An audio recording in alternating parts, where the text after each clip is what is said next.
the Premed Year, session number 367.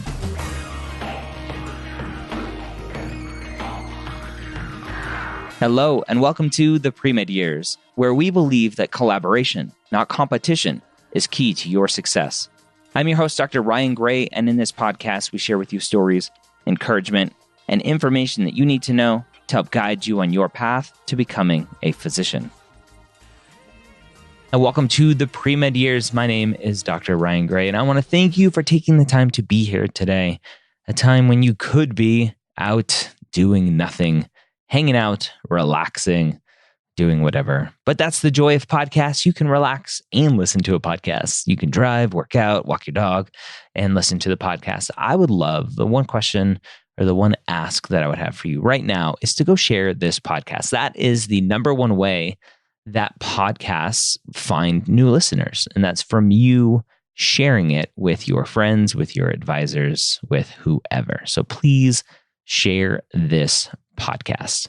All right. Today is a special episode. It's going to be my talk that I gave at the University of Florida, Go Gators, my alma mater, for their AMSA Premed Club Meeting. So their general body meeting.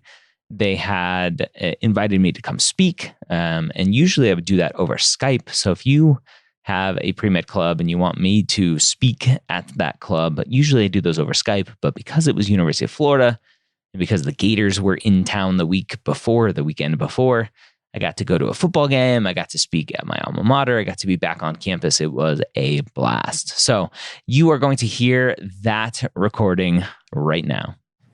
Go Gators. Nice.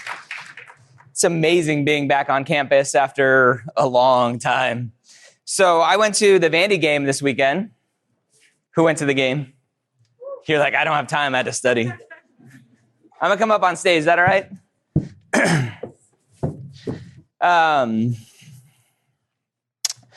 Who here has listened to one of my podcasts?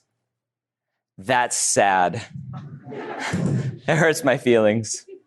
Hopefully more of you will listen after I'm done talking. So I went to school here back from 98 to 2002, back before there was internet and cars and electricity. This microphone's terrible. I'll turn it off too. And when I was in school here, I came in knowing I wanted to be a physician. How many of you started undergrad here knowing you wanted to go to medical school?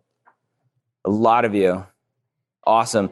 How many of you in your chem, was it 2045? Is it still yeah, 2045 and 46 is the same numbers? That's awesome. How many of your chem 2045 class were discouraged by either professor or other classmates or family members or physicians you were trying to shadow? Like, why do you want to go to medical school? Or you can't go to medical school. You're not smart enough. Look to your left, look to your right. Only one of you can be a doctor. Did anybody hear that whole spiel? Yeah, it's a miserable spiel. And it's not true. I heard that spiel from my pre-med advisor. My sophomore year, I went and met my pre-med advisor. I started off school great, I think 4.0 my first semester, dropped down a little bit, graduated with a good GPA. So my grades weren't an issue. Sophomore year, I haven't taken the MCAT yet. My pre-med advisor is telling me, Ryan, don't apply to medical school. You won't get in. You're a white male. There's too many of you applying. So I never talked to her again, and I went and I hung out with my classmates. And so the first kind of acknowledgement that I want to make for you is that you are in this organization. I hope not just for social points, which you got to get more than one social point for some of those things, but for the camaraderie, for the collaboration with each and every one of you in here. Because if it wasn't for the group of students that I hung out with, I wouldn't be here today because I leaned on them for support and for advice and for a shoulder to cry on when I got that B- in my physics test. and I thought my life was over. So keep it up. Each of you in here are not competing against each other. Every day you are only competing against yourself to get into medical school. Trust me when I say that there are enough seats to get into medical school for those of you who deserve it. And when you look at the stats overall, you go, oh, only 40% of students are getting in. Well, it's true for one application service, but there are 3 in this country. And when you look overall, the stats are probably much better than that because the application services don't talk to each other. But then when you actually look at the students who are applying and not getting in, there are some really terrible applicants out there. Right? Really terrible. They shouldn't be applying to medical school. And so when you see those stats, it looks very dismal. Like, oh my God, you have to be a perfect student to get into medical school. And you don't. You have to be good enough. You have to have a good enough GPA, a good enough MCAT score. But you have to have your story, which is why I have this Your Story Matters up on this slide. Because I talk to a lot of students who have 3.9 GPAs and 520 MCAT scores who get 0 interviews. How many of you thought that if you had a 3.9, 520, that's an easy in for medical school? Right? So there's some hands. Good. Raise them. Everyone should raise your hand because that's what you assume, right? You're like, as long as I get a good GPA and a good MCAT score, I'm good. That's what I thought. When I volunteered at the hospital, right, when Shands was nowhere near what it is today, this whole hospital complex has just exploded since I've been here. When I was in school here, volunteering for me at the hospital, my clinical experience was sitting at the information desk, pointing people to the elevator and to the gift shop. I didn't know any better. I was a white male. I shouldn't be applying to medical school. So what do I know? So there are students out there applying with 3.9 GPAs and 520 MCAT scores with 0 shadowing and 0 clinical experience, not putting hands on patients, talking to patients, interacting with patients, having 0 idea why they want to be a physician, but applying to medical school. And guess what happens to them? They don't get in. Medical schools don't want a perfect student. You can get a C in OChem. It's okay. Are we Orgo or OChem here? I forget. Orgo, thank you. All right. Depends on where I'm talking in the country. It's like soda and pop. You got to make sure. So you can get a C in Orgo and still get into medical school. You can have multiple withdrawals and still get into medical school. You don't have to be a perfect applicant, but your story behind why things are happening to you, the grades that you're getting, the dips in your semester GPAs, the semester where you had to withdraw for a whole semester, your story behind that, the story that you tell in your personal statement is what makes or breaks your application. The story that you tell in your secondary essays is what makes or breaks your application. And if you are lucky enough to get an interview, which I hope all of you are, to have that experience, amazing, stressful experience, then the story that you tell in your interview is what makes or breaks your application.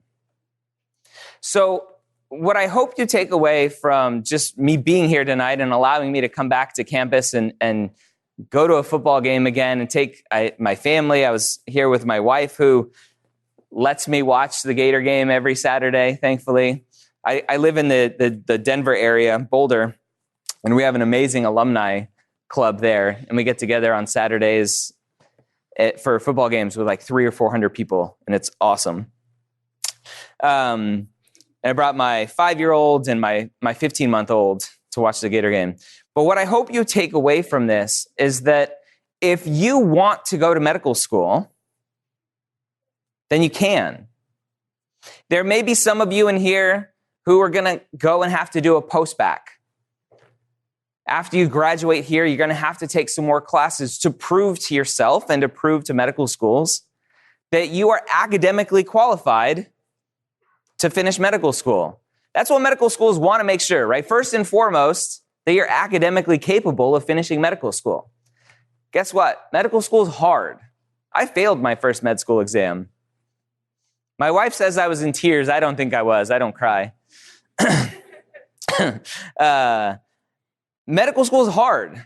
You don't have to be a genius to finish medical school, though. Trust me, some of my med school classmates were not super smart, but they finished. You know why? They worked hard. Medical school is at a whole nother level than undergrad, and I wasn't ready for it. I failed my first tests. I figured out how to improve, and I got better. If you want to go to medical school, then you'll figure it out. So you may need to do a post-bac. Some of you may do a special master's program or a master's in some sort of science to improve your GPA. Some of you will have to take that 4-letter test once, twice, 3 times, 4 times. The MCAT, I hated that thing. I took the MCAT somewhere here on campus, way back in the day, back when it was still a written test on paper, 4 hours. You had to write an essay too. And I didn't get in. Let me rewind a minute and give you a little backstory.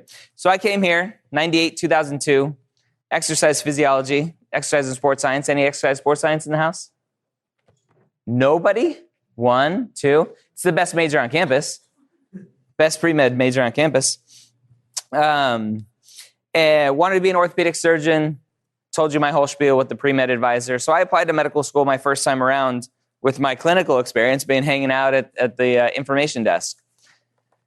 So somehow I got an interview here, and I interviewed at the University of Colorado, which I'm on faculty now.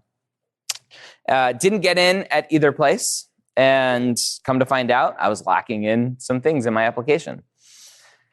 So I fixed those things and reapplied, got into New York Medical College on an Air Force scholarship, HPSP scholarship, and wanted to be an orthopedic surgeon the whole way through medical school, and applied for orthopedic residency through the Air Force. And the Air Force said, nope, you're not going to be an orthopedic surgeon. You're going to be a flight surgeon. I was like, oh, that's cool. I get to perform surgery on airplanes? They're like, no, that's a mechanic. So a flight surgeon is just a fancy name for like a family practice, general practice doctor for pilots and their families and other special kind of people in the Air Force.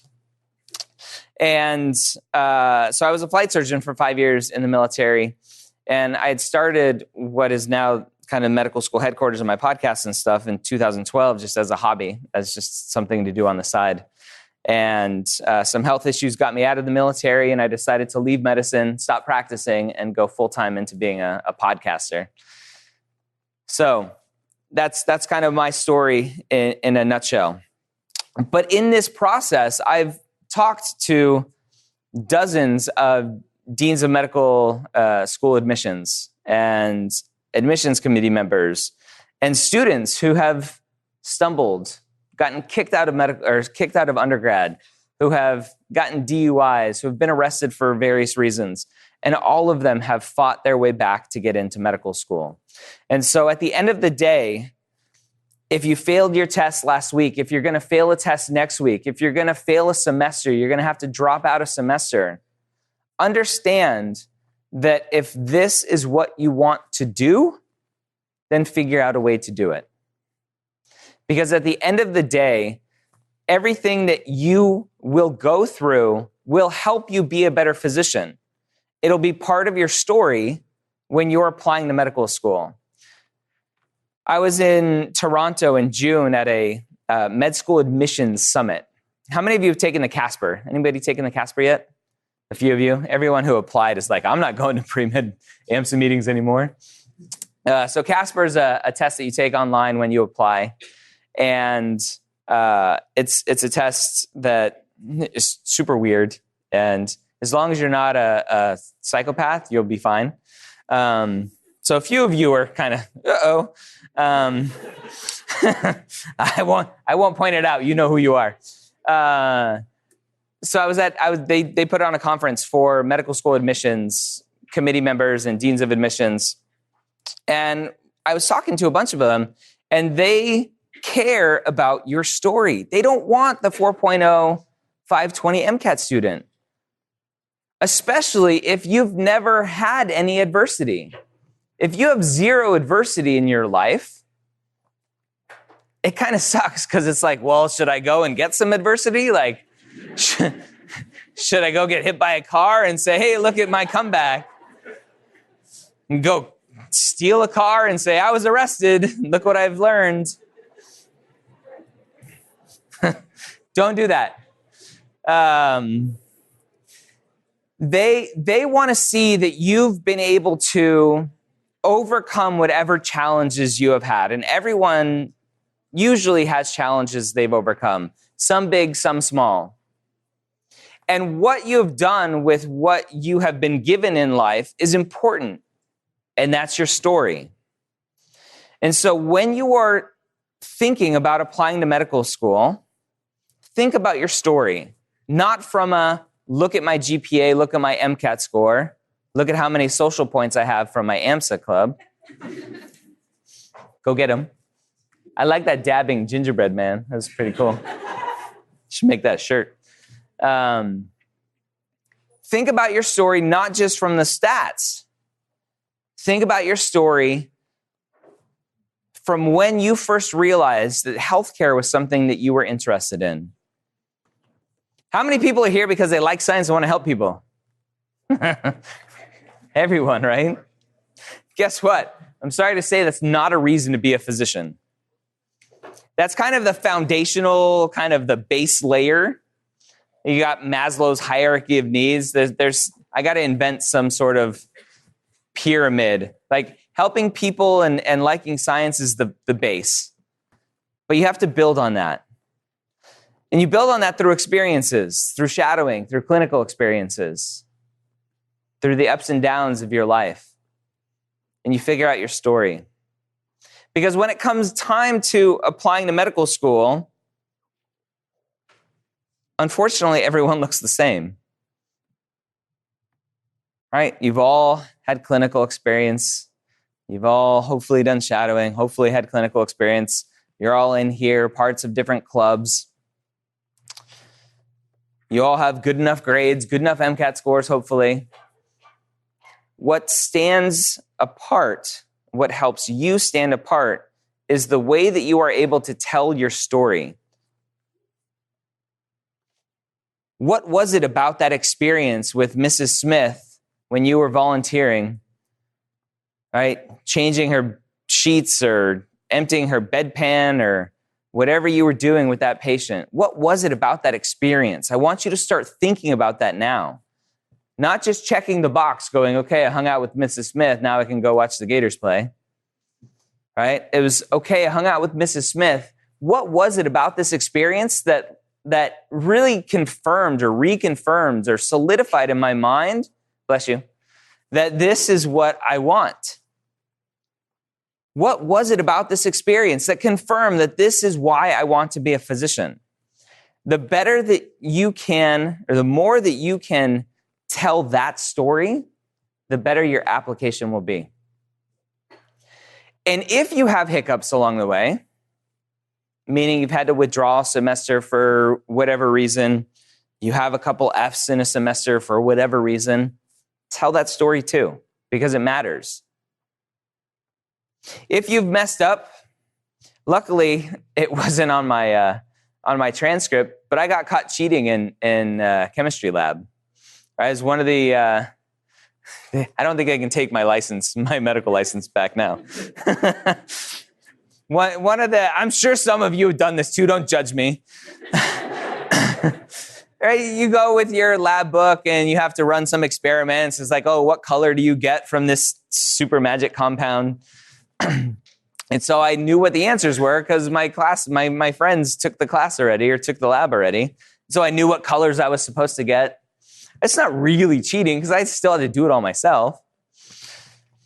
And somehow my answers fell out on the floor, and the lab professor was like, "Uh-oh, what's this?" So I failed that part. If you fail, if you have any sort of academic issues that are going to be on your transcript, any sort of got caught drinking on campus, right? Stupid. Drinking age should be 18. That's a whole nother.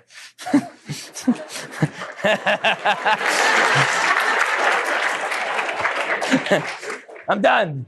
All right. Now I know what I need to talk about. I talk to so many students who think their medical career's over because they got caught drinking on campus. Like, who cares? Who hasn't had a drink on campus? Except at BYU.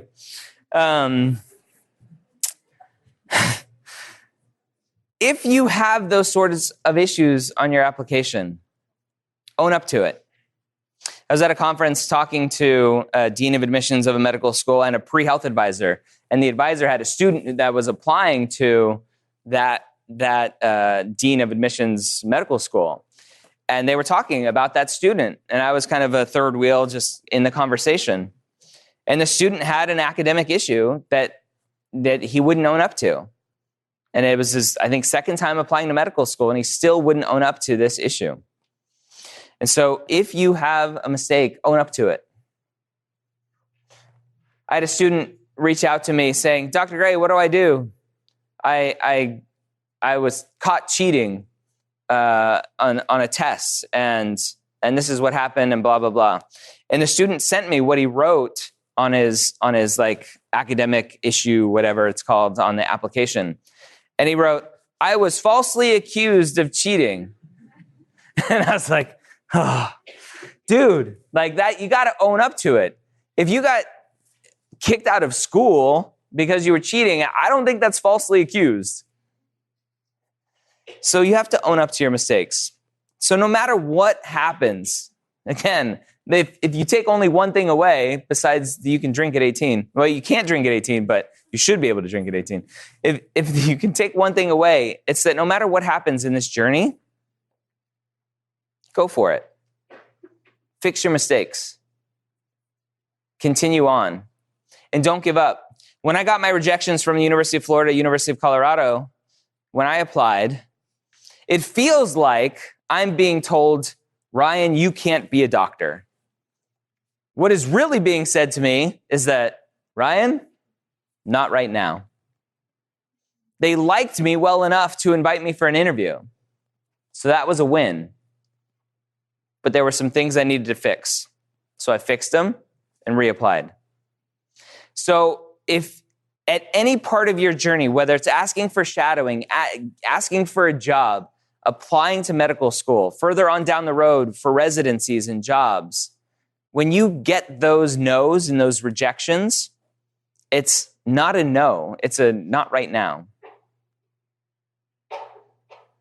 So keep pushing forward and keep going down this journey because it's an amazing journey. Even though I'm not practicing, my wife is a practicing neurologist. She does concussion, traumatic brain injury stuff. So I get to live vicariously through her and keep my foot in the door in the medical world. It's an amazing job, an amazing career.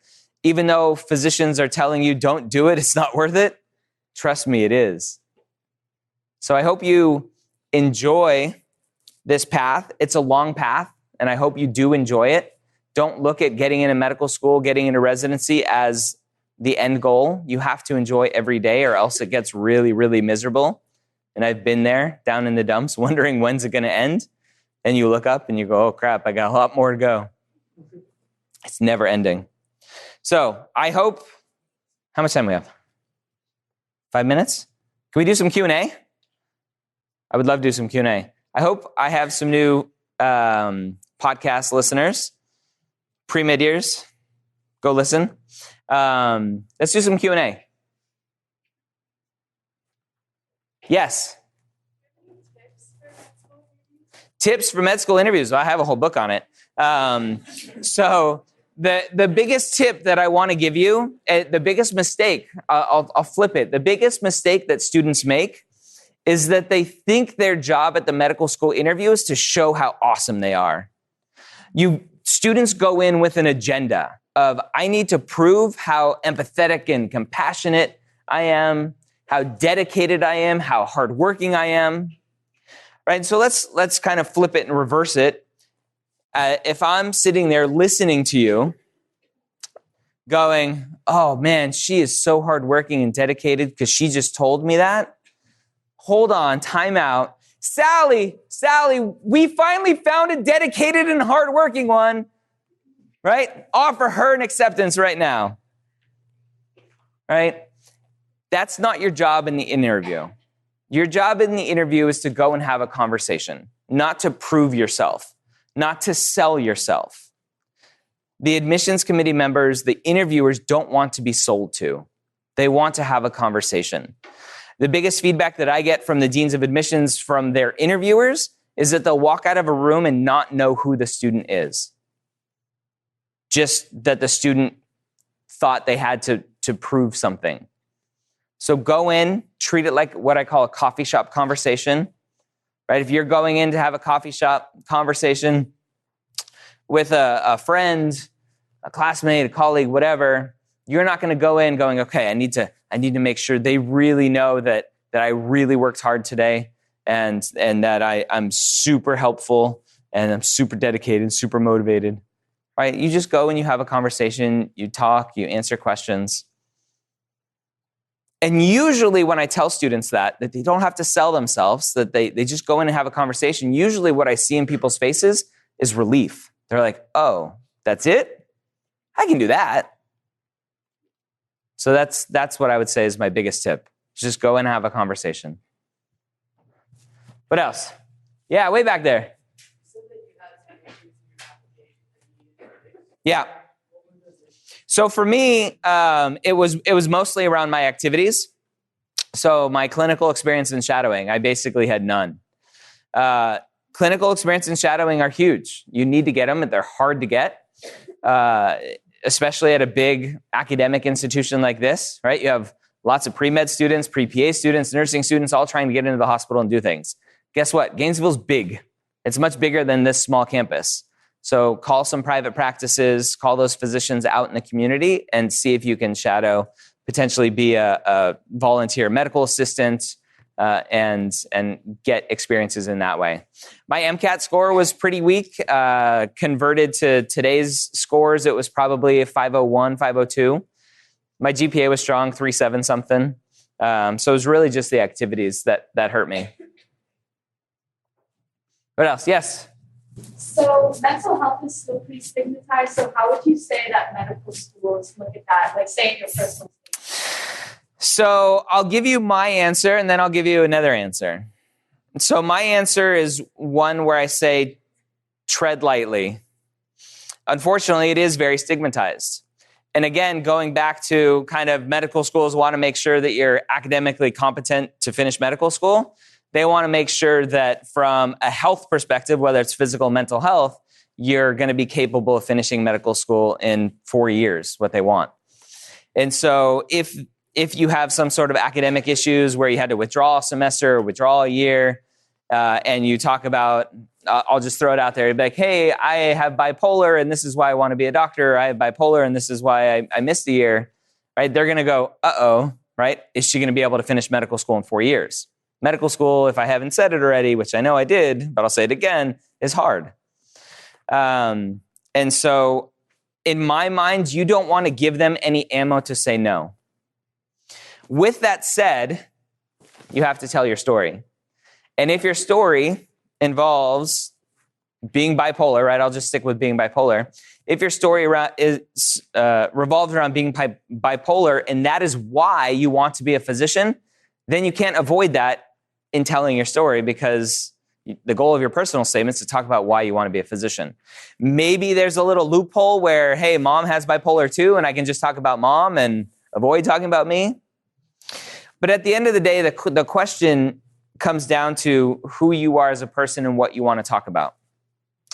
And do you, depending on what's going on, are you going to need accommodations?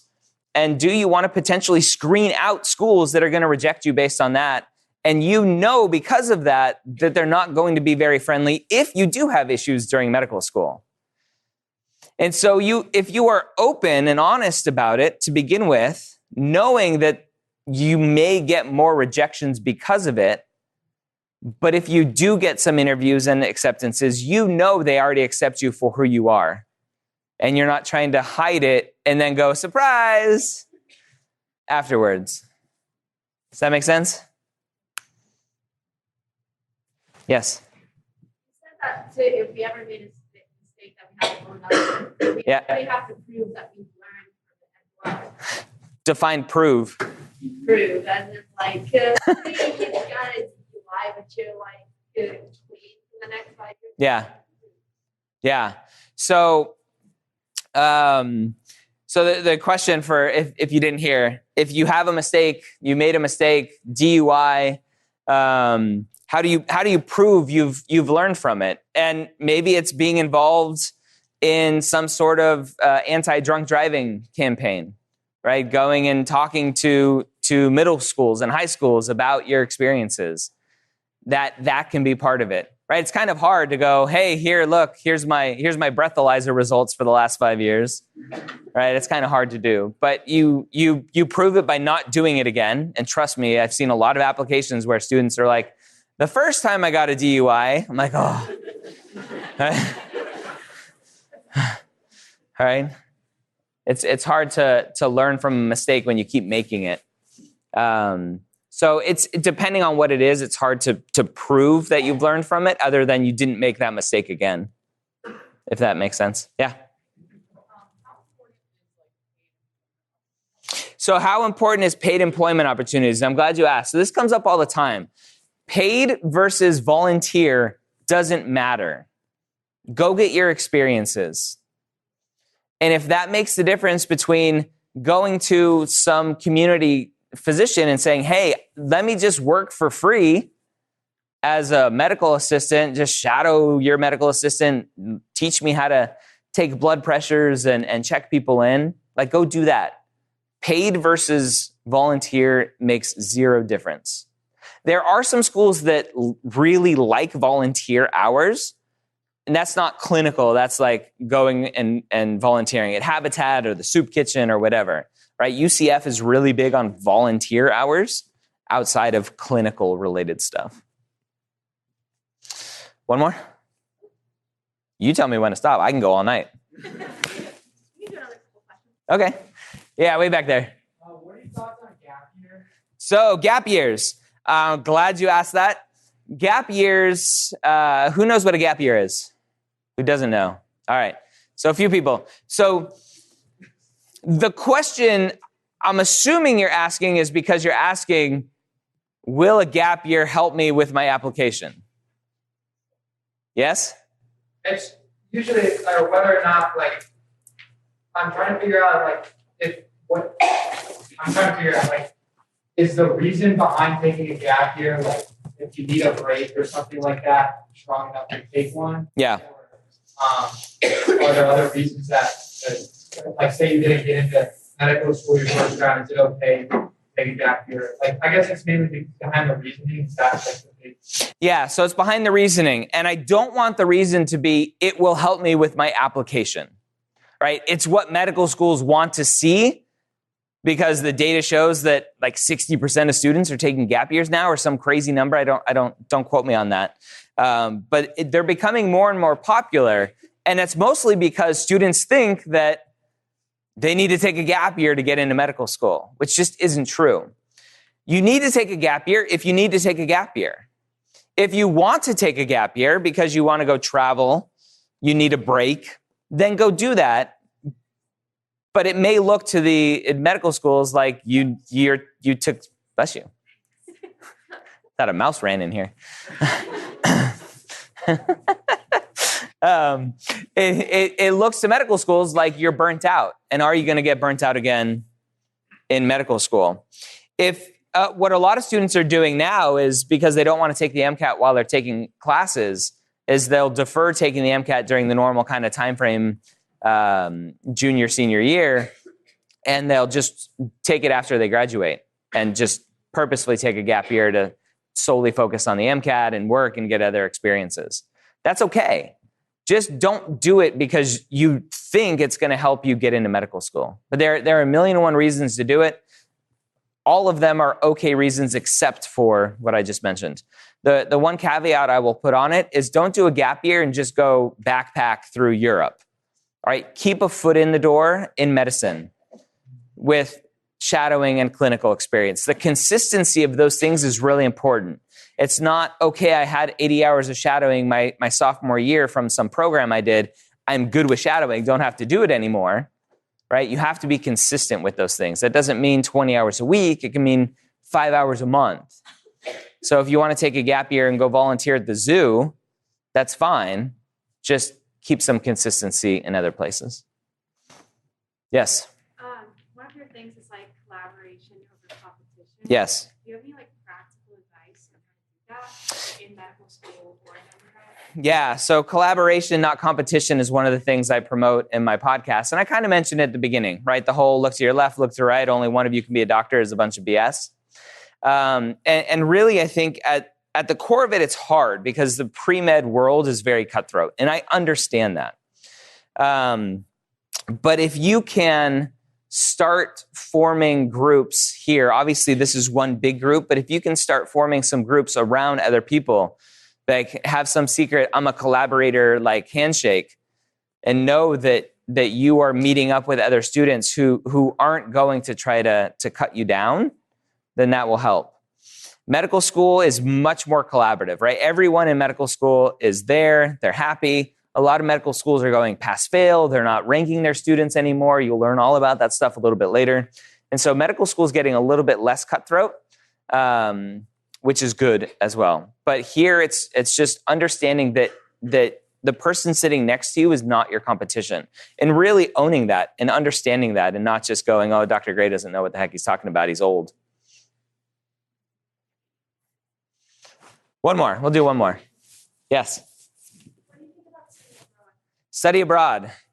Do you want to study abroad? Then go. So again, the question potentially is around, will studying abroad help me on my application? Right? Don't do it for that. If you want to study abroad, go study abroad. It's easy.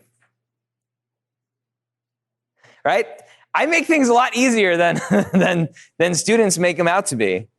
It's really that easy. If that's what you want to do, I think it's a great experience. It'll add to your story. You'll get experiences of other healthcare systems. I think it's great. Thank you guys so much for your time.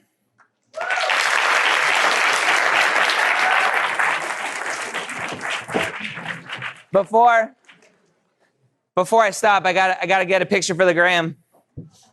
Come on. Come on.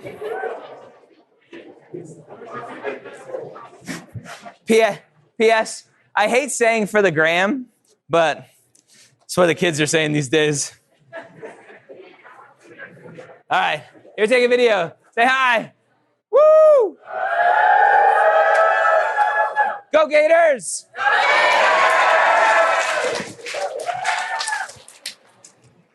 All right, so there you have it. Hopefully you enjoyed this episode. I know at the meeting itself, I got a ton of great feedback from students, just with the message that I gave them a lot of hope and a lot of inspiration to keep moving forward. And that is my ultimate goal with this podcast. And there are lots of haters out there, and that's all right. Haters are going to hate.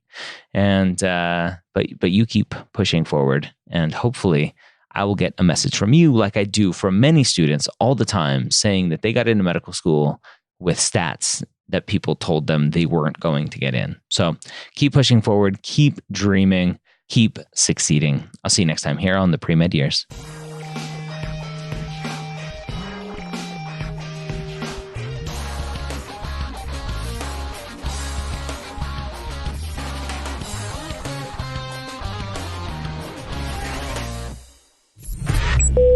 This is MedEd Media.